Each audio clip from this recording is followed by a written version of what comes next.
So what's up YouTubers, welcome to another video on the channel, and I'm doing a voiceover again since my last voiceover got screwed since I used the wrong mic, so I couldn't hear myself basically.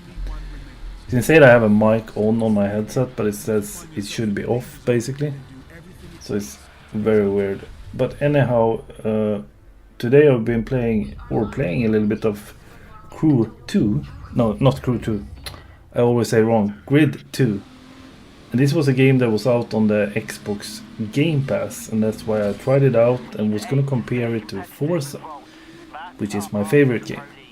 And I was going to see if Grid 2 was any good, because Grid 1 was decent. And this was free on the Game Pass for PC, the Xbox Game Pass for PC.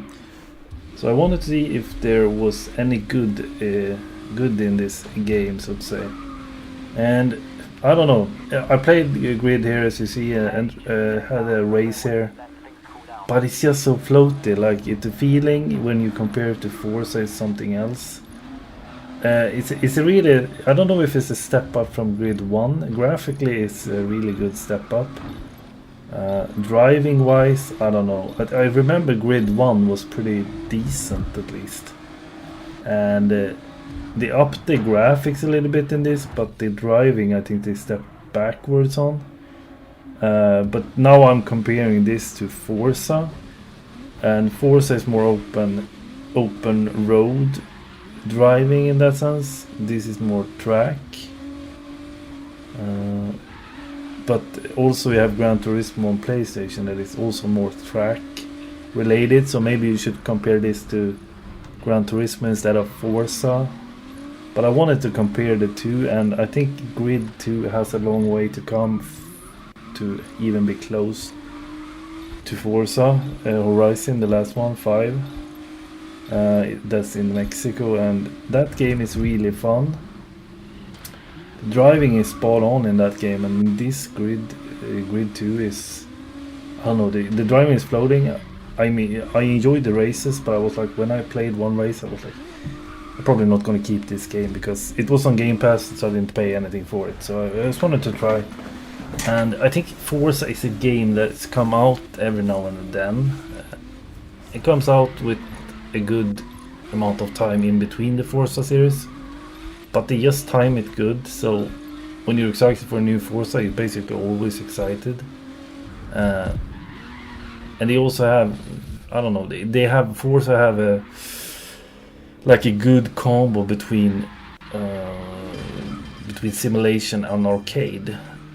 This I don't know where it's at basically. It's semi-arcade-ish simulation. I think this also tries to get something in between. This should be more simulation, but it still has some arcade moments where you boost and stuff, for example.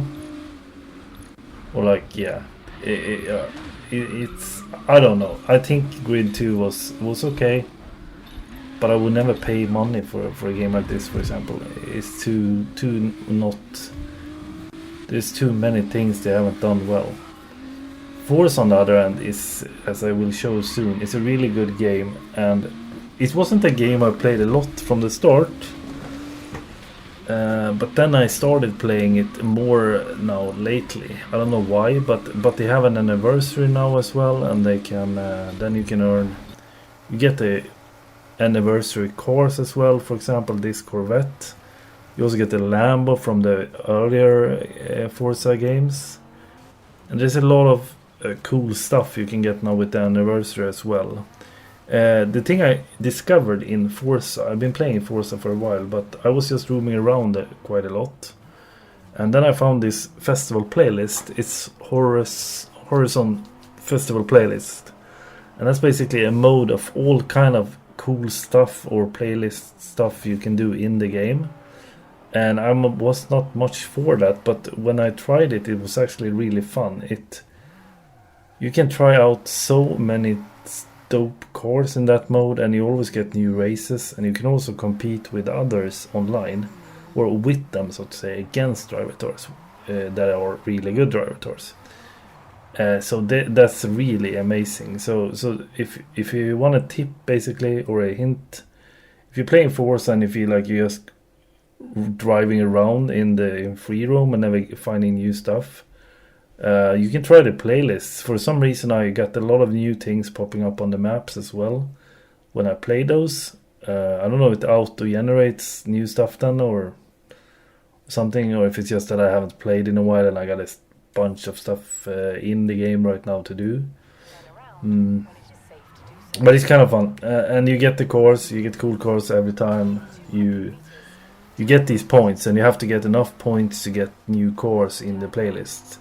So you have to have 20 or 40 points to get the actual core they are having for the moment.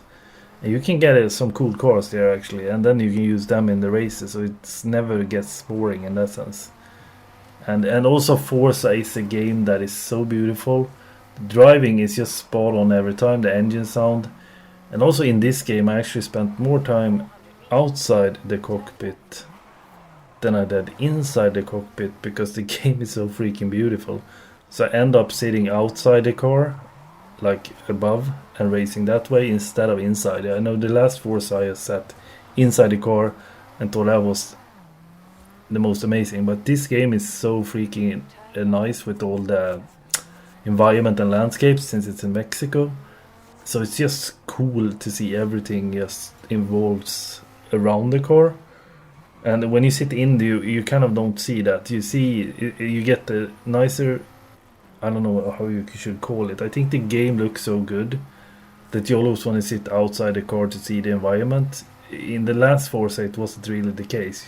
You could sit inside and get the feeling more, because you didn't care that much about the outdoor. I think it was in Great Britain or something, and the country wasn't that alive, I should say.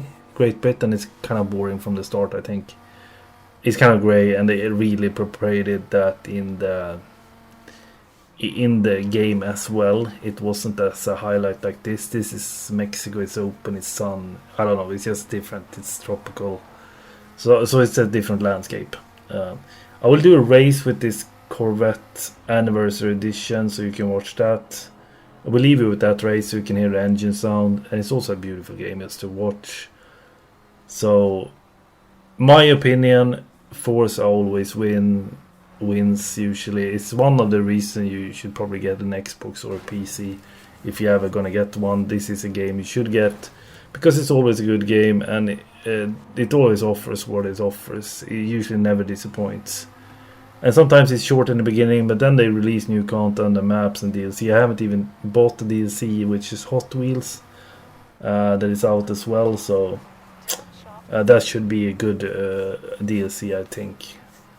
So enjoy, like, subscribe, and the next video, I don't know what it's gonna be. Kind of nice doing a long video. It might be like New World. It's a game now that has become really popular again because of a Halloween update and some other cool stuff. So I'm gonna show that probably in the next video. New World is a really good game, and they really improved that right now, so it's a blast to play. But do that and enjoy, subscribe, and I'll see you in the next video, guys. Peace.